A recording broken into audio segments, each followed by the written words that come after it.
Здравейте! В днешното видео ръководство ще се запознаем с софтуерния продукт Prezi. За разлика от PowerPoint, той се използва за презентации, които се разработват и разпространяват онлайн. Също така, друго предимство на Prezi е възможността няколко човека едновременно да работят върху една презентация, като в същото време са разделени в пространството и дори във времето.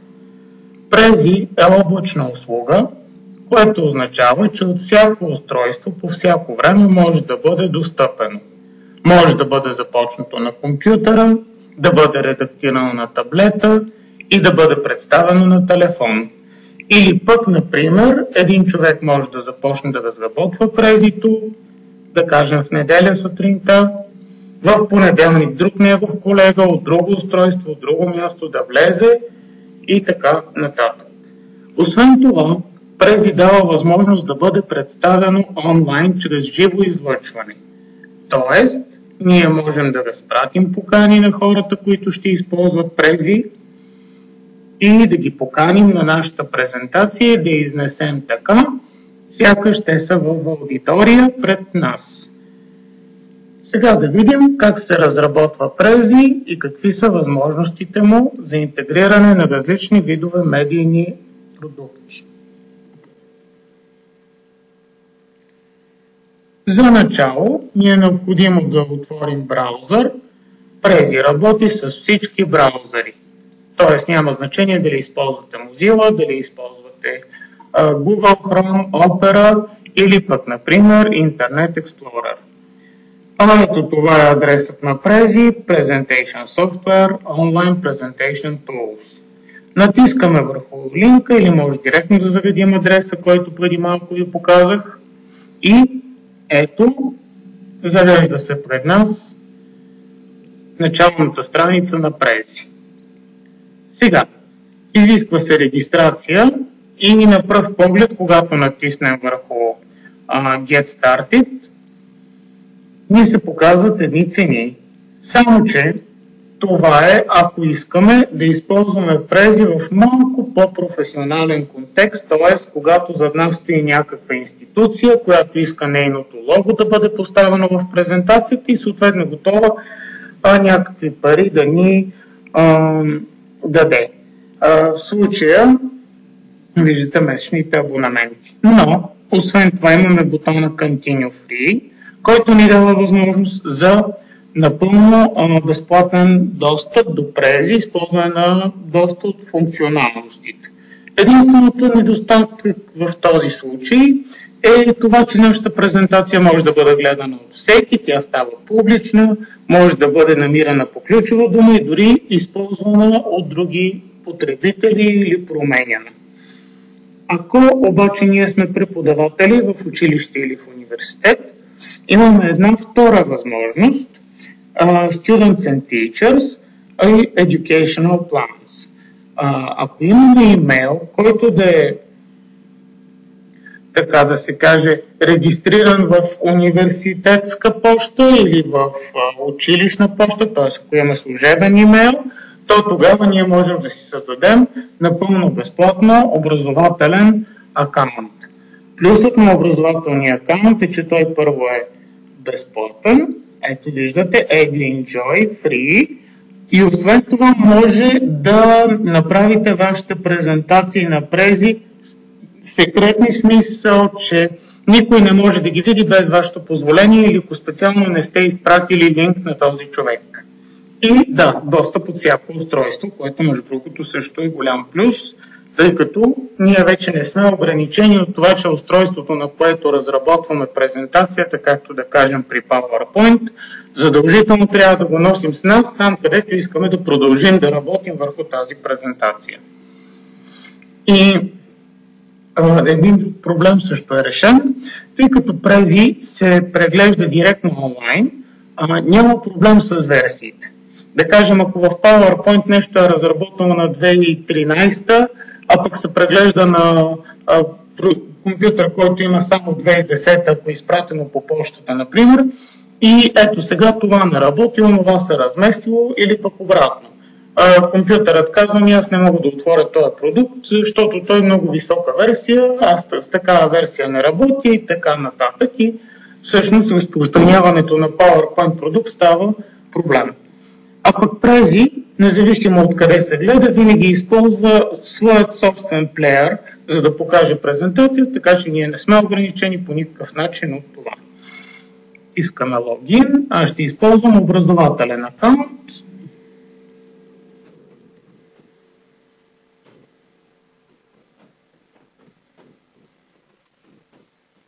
Но трябва да бъде университетски или училищен служебен имейл.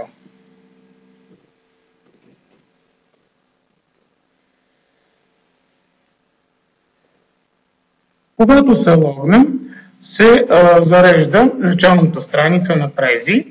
В първото зареждане вие ще виждате само бутона Create a New Prezi, а инак презентации, върху които вече сте работили, седят тук и когато посочите вече работена от вас презентация, или може да изберете Edit, за да я редактирате, или View, за да я прегледате.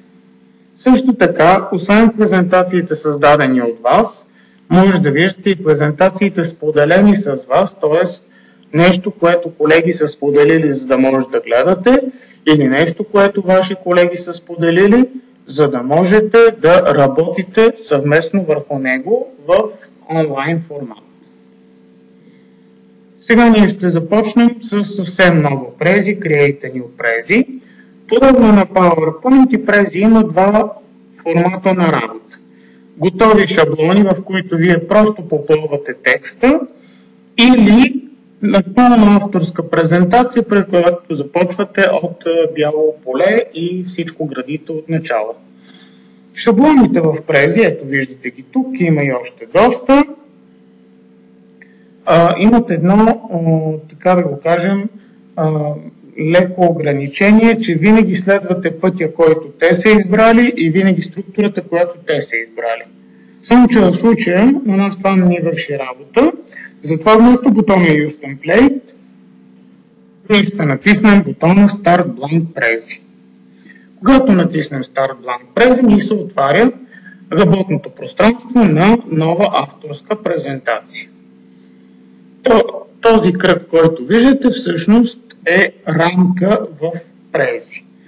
В Prezi слайдовете, които наричаме слайдове в PowerPoint, се наричат рамки. И от този бутон тук, в ляво, ние можем да избираме какви да бъдат нашите рамки. Един слайд може да бъде скоби, другия да бъде кръг, третия да бъде правоъгълник и може дори да бъде невидима рамка, ако не искате нищо да ви ограничава. Само да кажа едно малко уточнение, че с невидимата рамка много трудно се работи, защото и ние не виждаме кое е в рамката, а нещата, които не са вътре в рамката, просто не се виждат, освен ако случайно не се окаже. С път, но това ще говорим малко по-късно. Когато започнем с тази рамка, можем да кликнем върху нея. И сега, от тук можем да променим типа на рамката, т.е. това, че Prezi ви предлага да започнете с рамка кръг, изобщо не ви ограничава да е рамка кръг. Виждате, може да я направим на скоба, например. Можем също така да я направим и на правоъгълник. Нали? Т.е. не ни ограничава, че задължително с кръг трябва да започнем. Освен това, можем да променим цвета на рамката. Може тя да е жълта, например, ако ни харесва, или пък зелена. Т.е. не е задължително да бъде синя. Даже аз ви препоръчвам да не е синя, защото повечето хора използват готовите рамки на Prezi. Те винаги са в този син цвят, което малко ограничава. Освен това, можете, ако сте съхранили във вашите favorites някаква рамка, която сте създали особено ви харесва, да я приложите готова и последния бутон е, ако искате да изтриете рамката.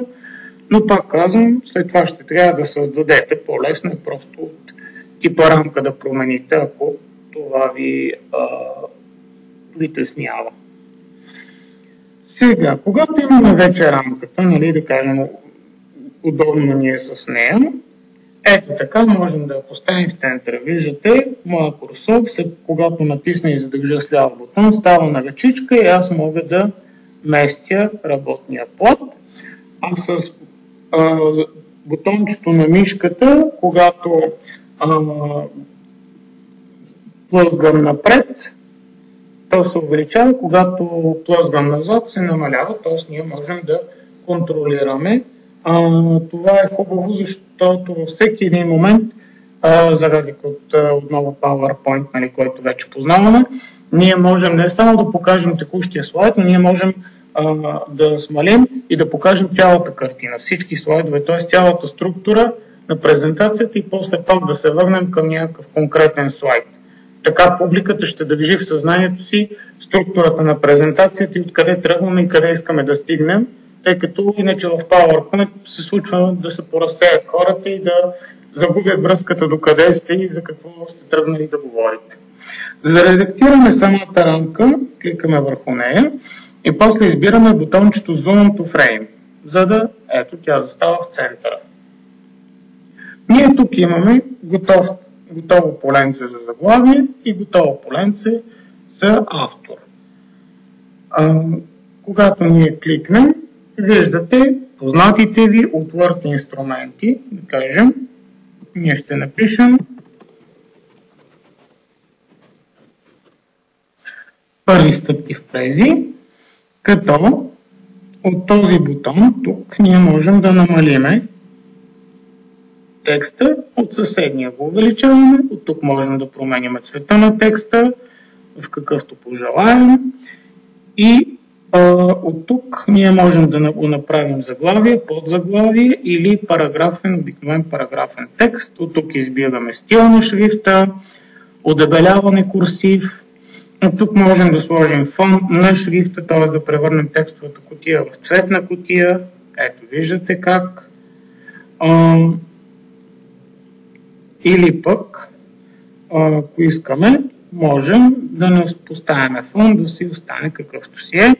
Булети можем да поставим, подравняване, ляво, дясно, център и споделено и да увеличаваме или намаляваме разстоянието от ляво, като тези бутони са много полезни, когато имаме булети, защото можем да създаваме структури и подструктури, за да е по-прецизна нашата презентация, но пък от друга страна, прекалено прецизните подструктури почват в един момент да дразнят аудиторията, ако твърде много нива имаме. От тези бутончета тук виждате, че можем да увеличаваме текста и можем да го намаляваме текста. От това бутонче пък можем, ако искаме, да движим текста и ето с тази ръчичка. Можем да движим текста, а бутоните над нея повтарят бутоните от редактирането, увеличаване, намаляване. Ако искаме да изтрием от тук, ако искаме да се върнем в редактирането, edit текст и пак се връщаме там, където бяхме. След като сме готови с заглавието, отиваме на подтекста и кажем, пишем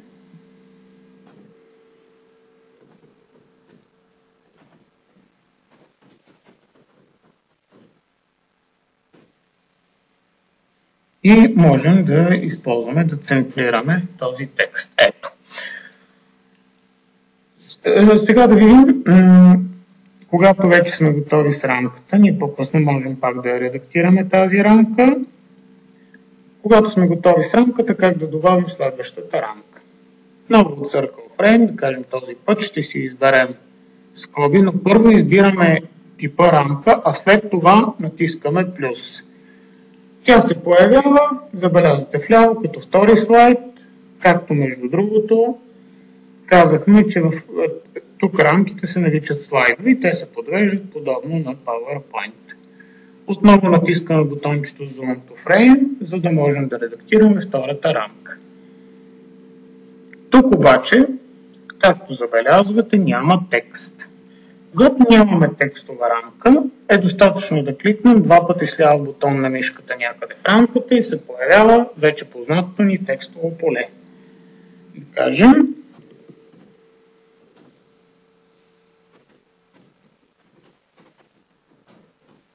предимства на Prezi. Можем да увеличим малко и след това да оголемим текста. Когато сме свършили с това, нека да погледнем какво можем друго да направим с нашата рамка. По принцип, нашата рамка ще намаля малко с плъзгача на мишката. Когато кликнем върху нея, получаваме следните бутончета, манипулатори, които вие познавате, с които можем да увеличаваме или намаляваме рамката, а цифричката 2 до нея показва, че това е втори слайд. Когато обаче посочим някой от квадратите, се появява още едно бутонче. То се появява и в четирите краища на слайда. Когато поставим курсора на мишката върху него, то става на кръгова стрелка. Натискайки и задържайки с ляв бутон на мишката, ние можем да го местим. Така нашето прези ще получи много интересно движение, т.е. няма просто да се сменят скучно слайдове, ще се въртят то на една, то на друга страна. Сега, как обаче ние да видим какво ще се случи?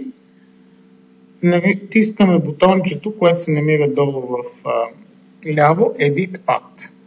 Изведнъж виждаме, ще се върнем на първия слайд, ние виждаме как ще се движи. Откъде до къде ще отиде.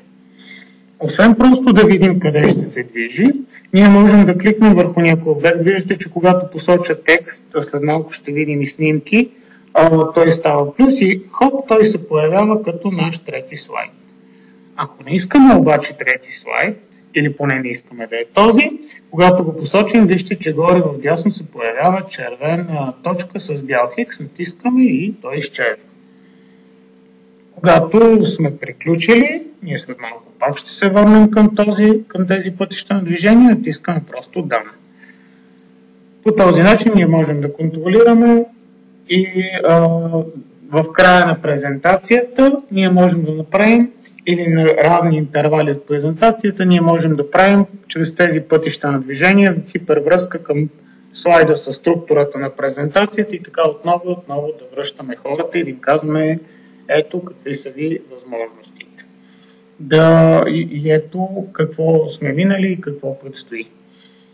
За да добавим трети слайд, отново си избираме, да кажем този път ще бъде правоъгълник, не сме сложили, хоп, и той се появява.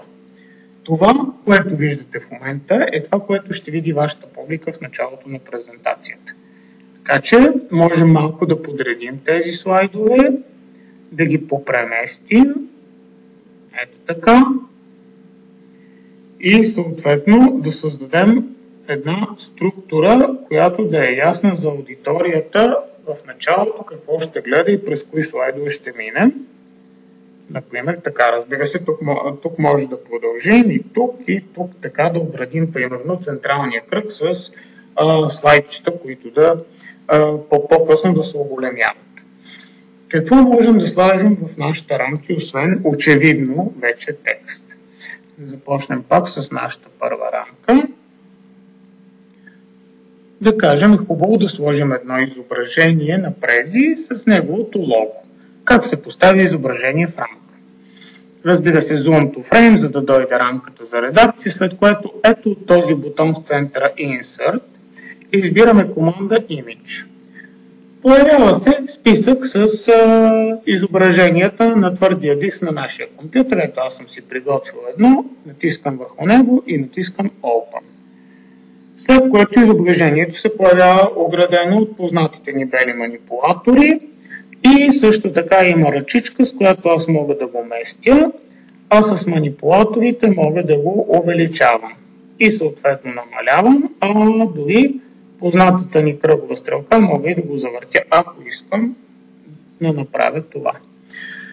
Също така, изображението в прези има някои специфични възможности. Replace означава да заменим това изображение с друго изображение. Crop означава да го изрежем. Ето виждате, курсорите се появяват триъгълничета, с които може да режете или да премахвате, ако преди това сте направили изрязване, да го върнете изображението в оригинален вид. Освен това, имате възможност да прилагате ефекти. Сега ще ви покажа какви са те. Първият ефект е подобряване, т.е. ако вашата снимка е дошла с някакви дефекти, вие може да я превърнете в HD качество, да я осветите, ето как показвам, или да не я, т.е. може да включвате и да изключите светлината и съответно да се опитате да поправите цветовете с възможностите на Prezi. Ако резултата ви харесва, натискате Apply, ако резултата не ви харесва, натискате Cancel. Второто бутонче са тъй наречените ефекти, сепия, винтидж, Arizona и така нататък. Т.е. вашето Prezi може такива ефекти да му приложите. Между другото е много стилно, ако по време на цялата презентация на всички картинки прилагате един и също тези ефекти, се получава много стилна презентация, особено ако ефекта, който сте избрали, се съчетава с цветовете, които сте използвали за текст. Ако ви харесва Apply, ако не ви харесва Cancel. И накрая рамките, т.е. възможността да поставите вашето изображение в някаква интересна рамка, да кажем кинорамка или пък рамка като музейна картина или нещо по-модернистично. Ако не ви харесва, просто натискате Cancel, а ако ви харесва, натискате Apply. Ако не сте съхранили вашите промени, Prezi, разбира се, ви пита, а вие сигурни ли сте, че искате да излезете без да съхраните? При Save съхранявате промените, при Resume се връщате обратно в режим на редактиране, в който бяхме току-що, при Close излизате без да запазите промените. От Favorite може да добавите любими изображения или да добавите това изображение към Favorites, които всеки компютър ще може да слагате и съответно Delete изтрива изображението. Освен изображения, какво друго можем да сложим? Можем да сложим някакъв видеоклип. Да кажем, ще отидем на рамка номер 2 и в нея ще изберем от Insert командата видеоклип. Само че тук е важно да кажем, че имате два видеоклипа. From File Video или YouTube Video. Тоест, ако вашето видео е просто някъде качено в YouTube, няма проблем.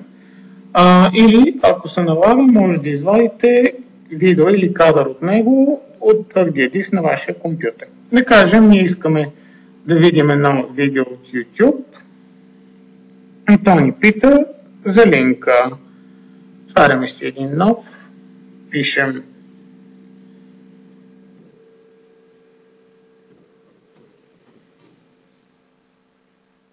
и ще зададем търсене в самия YouTube. Първи стъпки с Prezi.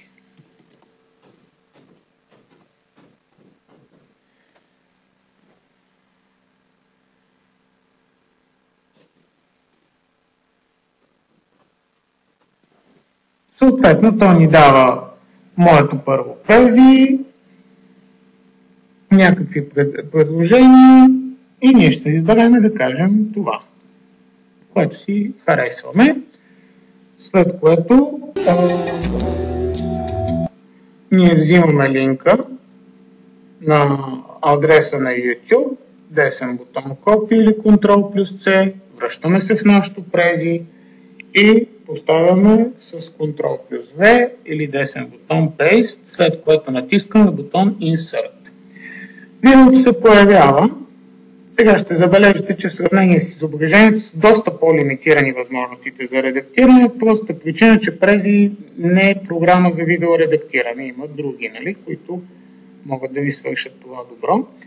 Можете да намалявате и увеличавате размера на видеоклипа, само че ако видеоклипа по принцип не е High Definition, не може и много да го разтягате, защото ще изглежда размазан и поне движенията ще се забавят. Можете да го местите и можете също така да го изтриете, а от тук може и да го завъртите. Така че, ако за изображението е интересно да са завъртяни на една на друга страна, честно да ви кажа, видеото човек ще трябва да си наклони главата на една страна, ако случайно сте го завъртяли. Да погледнем какви са другите възможности за интегриране на мултимедия в Prezi. Ето стигнахме до слайд номер 3 или до рамка номер 3. В случая аз искам да ви покажа, че е възможно да слагате и снимки, които вече стоят в Prezi. Как става това? Insert, Image, поставяме някакъв, какъвто и да е image, той се обработва и след това при натискане на командата Replace, ето ви препоръчани от Prezi. Сега вие може от тук от Select Files пак да си изберете ваше, но ето ви възможностите на Prezi. Кажем това. Избираме картинката, натискаме бутончето Replace и след това ние можем да използваме вече картинки, които Prezi е заплатил на различни фотографии и дизайнери да стоят тук. Ето ви един вариант. Освен всичко това, ние можем да използваме и символи и готови форми пак от Prezi. Ще си създадем една нова рамка или нов слайд, да кажем този път Invisible, да видите как се работи. Ето го Invisible. Сега, както виждате, много е тънка рамката и е много трудно, нали, да видите кое е вътре и кое е навън, но горе-долу в момента работим само с нея, така че не би трябвало да има проблем. Става дума за така наречените символи и готови форми или Symbols and Shapes. Сега, от тук вие може да изберете искате ли фотографии, искате ли тъмни презита или с по-светли цветове, или просто черно и бяло. Ние ще изберем фотографии. И ето, избираме си едно човече, което след двукратен клик с мишката се появява. Не се подвеждайте, че е малко. Това е растърна графика, може да бъде и много голяма, увеличена, без да се размазва. И ще поставим до него една въпросителна, да кажем, човечето е видяло какви чудни неща може да се правят в Prezi и сега е застанало в чуденка какво да прави с всички тези възможности. Ето, по този начин, между другото, можете да създавате дори и някакви истории. Как може да създадете история? Ами тук идва текста, който вече ви показах. Ето, че при двукратно кликане имаме текст, но също тук на помощ идва една друга опция на менюто Insert, а именно Insert Arrow и Line. Тоест, вие можете с Insert Arrow да направите една история, която от стрелка към образ, стрелка-образ да разкажете в някаква последователност. Ето, човечето сблъскало се с Prezi и сега има въпрос. Или пък можете да използвате и линия, както казах. Ето тук, примерно, човечето видяло е Prezi и съответно сега същото човече има питанка. Ето ви, съвсем простичко направено, но пак казвам, виждате, тук имате много възможности. Освен това, не забравяйте, че освен фотографии имате и други опции, имате аватарчета, може да разкажете една много интересна история. Дори съм виждал да се създават в Prezi казуси с помощта на стрелките и на аватарчетата и на няколко изображения. Други възможности на меню Insert, сега да предупредя нещо, тук има Charts. Обаче, за да създавате диаграми, трябва да имате Pro аккаунт, който вече струва пари. Тоест, ако просто използвате Public аккаунт или образователен аккаунт, няма да може да използвате диаграми. Тоест, те са недостъпни. Малко, нали, ограничение, но какво да се прави. Сега, другото нещо, което е интересно, са тъй наречените layouts, или това са готови шаблони за слайдове. Когато ги натиснете, ето виждате, тук имате възможности да създадете някакъв готов слайд.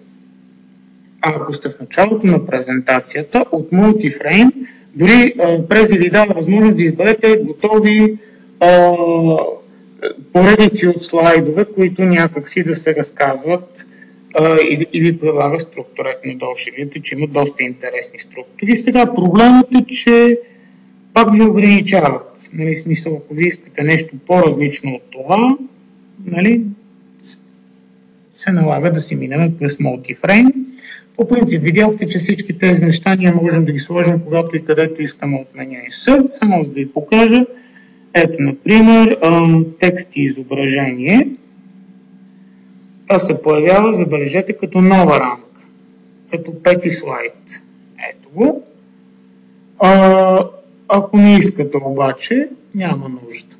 Сега, как да премахнем този пети слайд? Единият начин е, ако просто използваме Undo.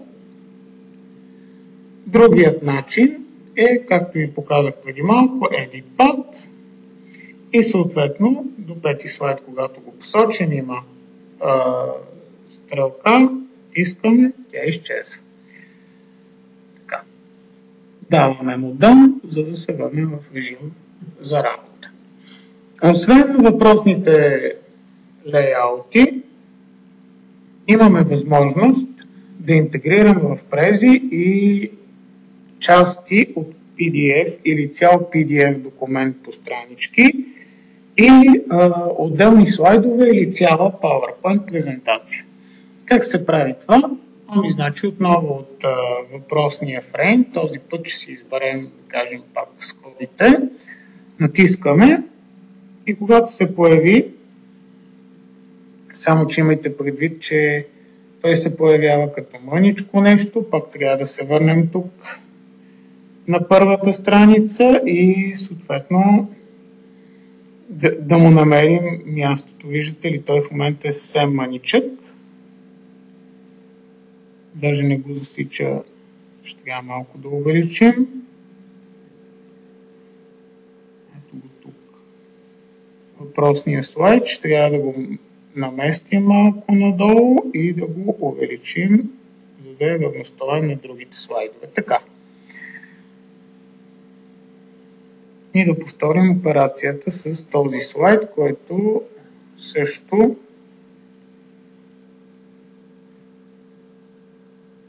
се нуждае от малко оголемяване.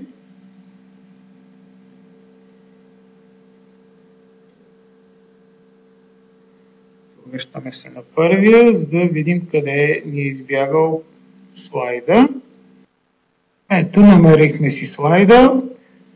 По-оголемяваме го, за да е равностоен на другите. Подреждаме го, може би малко по-близо до кълбото, нали, следваме структурата. След което натискаме Zoom to Frame и в него казахме, че ще сложим PDF документ. Натискаме Insert. Най-долу виждате From File PDF. Избираме си, кажем, един PDF документ.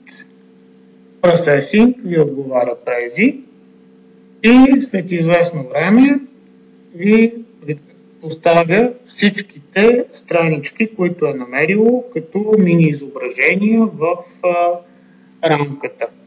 Сега, ограничението в случая е, че ние не можем вече да редактираме. Т.е. ако сме редактирали нещо, ще трябва да се е случило в Word преди да го направим на PDF или в самия PDF. Тук вече те са само изображения. Ето ги. Те са самосиндикални изображения, т.е. вие може да си изберете да ги подредите по различен начин или дори ако някои страници са ви излишни, вие можете просто да кликнете върху излишната страница, виждате, че функциите са като за изображение, да натиснете просто Delete, съответно страничката изчезва. Останалите страници може да ги оголемявате, да ги подреждате различно, нали, вече зависи, можете между другото и ако са няколко поредни страници, които са свързани, може да използвате и стрелкички, за да покажете кое в кое къде и така нататък. Сега можем също така да оставим и само една страничка. От тя ни е най-важната. Ето да кажем, тези странички не са ни много важни. Искаме да ги махнем и искаме да ни остане ето само тази страничка. Кликаме върху нея, завъртаме така, че да бъде в правилно положение и увеличаваме колкото си искаме. има така. По този начин ние можем да поставяме каквито пожелаем текстове и каквито пожелаем страници от PDF документи, дори те да са с таблици, дори те да са с всякакви други изображения и фигури. В Insert имаме още една опция специално тези документи, или може да се използва също и спрямо кой да е текст. Тя се нарича Highlighter. Highlighter всъщност си е маркер, който ви дава възможност нещо да го отсветите. Или конкретна дума, ако тя е много важна, тази конкретната дума, и искате само върху нея да поставите акцента, тогава може да използвате Highlighter като един хубав маркер. То да кажем, ако сте поставили някакъв документ и искате конкретни части от него да подчертаете, може да използвате Highlighter и да кажете, ето точно тия части, нали, много важно да ги прочетете, ако другото не го прочетете. И накрая казахме, че може и PowerPoint. Какво представлява възможностите на PowerPoint? Не е презентация, и правим си една нова рамка, не е такава презентация, каквато ние сме свикнали да виждаме. Пак се връщаме на първи слайд, малко досадно, но казахме, налага се. Ето този път вече ще е тук рамката, за да може все пак да се вижда на един екран. Малко ще се наложи да завъртим с рамката, за да съвпадне с останалите рамки из кръга, и ще се наложи малко да я по-увеличим, за да бъде равностойна на другите. Сега да се върнем в самата рамка, да натиснем бутончето Insert, PowerPoint. Трябва да изберем, да кажем, ето една презентация. Прези в дясно ви показва Processing. Сега, колкото по-голяма презентацията, разбира се, колкото повече снимки с висока дефиниция има, толкова повече време ще отнеме конвертирането, но по принцип, ако интернет връзката ви е добра, не би трябвало да ви отнеме повече от половин минута до една минута. Общо взето, освен ако пак казвам, не е някаква презентация от 40-50 слайда, тогава вече може да отнеме и повече, иначе както виждате става много бързичко във времето. Когато презентацията е готова, тя не се появява тук в презито, тя се появява отстрани, т.е. всички слайдове на презентацията се конвертират в изображение. И вие може да изберете няколко от тези слайдове и с стрелкичките, които ви показвах, и с линейките, вие всъщност да създадете някаква структура, която да показва слайдовете ви един след друг. Тоест PowerPoint слайдовете се вграждат, като всеки слайд се превръща в отделна картинка и вие от менюто в дясно влачите тези картинки, което е различно от типичния PowerPoint. Ние сега ще се върнем в нашата рамка. Ето вече и нашата презентация е готова. Виждате, тук е цялата презентация, но само като образи. И ако аз искам някой, не се кликва двукратно вече, нали, преди кликахме двукратно, сега просто натискам, за да видим с ляв бутон и влача. След което мога да редактирам големината на въпросната картинка. Забележете, че отново имаме опциите като при картинка, които познавам. Мога да изрежа, ако искам много конкретна част от слайда да се покаже, и съответно мога да подредя останалите слайдове по същия начин, и след това, използвайки, както вече ви казах, изображенията на линии или стрелки, мога да създам една структура, която да разказва някаква история, която искам да покажа. с моята презентация, да кажем, една ето такава. И в момента, в който съм си подредил и съм ги проразмерил, някои може да са по-големи, други по-малки, аз мога да отида в меню Insert, да избера Arrow и съответно да разкажа някаква история с моите стрелки. Стрелките изобщо не е задължително да бъдат сини с тази дебелина. Когато ги изчертаем, виждате, че имаме възможности да променим цвета на каквото си искаме и съответно пък да схожда и с останалите цветове и съответно може да направим по-дебела или по-тънка стрелката. Имайте предвид, че не е добре да е много тънка, а пък цвета на стрелката е хубаво да бъде контрастен на цвета на фона. Защото иначе има много лоша възможност да се слее с фона и всъщност вашата аудитория да не разбере какво се е случило. Ако забелязахте, от началото на презентацията ние не сме съхранявали нищо, тъй като Prezi, ето вижте, автоматично на определен период от време съхранява вашия труд. Тоест не е нужно да натискате тази дискетка, да кажем в PowerPoint, ако не натиснете дискетката и затворите програмата или просто изгасне тока, край, нали, нищо не се запазва, докато тук Prezi автоматично съхранява вашия труд, така че никога не може да се загуби нищо. Сега да видим какво направихме за днес. Кликаме върху слайд номер 1 и натискаме, за да го видим в презентационен режим, меню Present. Prezi ни казва, че влиза в Full Screen, движи се ето с тези две стрелки, напред и назад. Ние ще тръгнем напред и ето как всъщност Prezi представя нещата чрез зумиране. Съответно, когато имаме видеоклип, бутона Play ни обяснява, че ние имаме видеоклип. При натискане видеоклипа се зарежда. Ако искаме да прекратим видеоклипа, няма нужда да обясняваме. Просто сме искали да покажем нещо набързо. Натискаме бутон Pause, който се намира в долният ляв ъгъл. При нужда можем да спрем да обясним нещо и пак да натиснем Play. Или просто, ако сме показали каквото искаме, натискаме Play, а бутончето, което сочи надясно. Връщаме се отново в слайда и продължаваме към следващите слайдове. И когато стигнем накрая, просто натискаме Escape.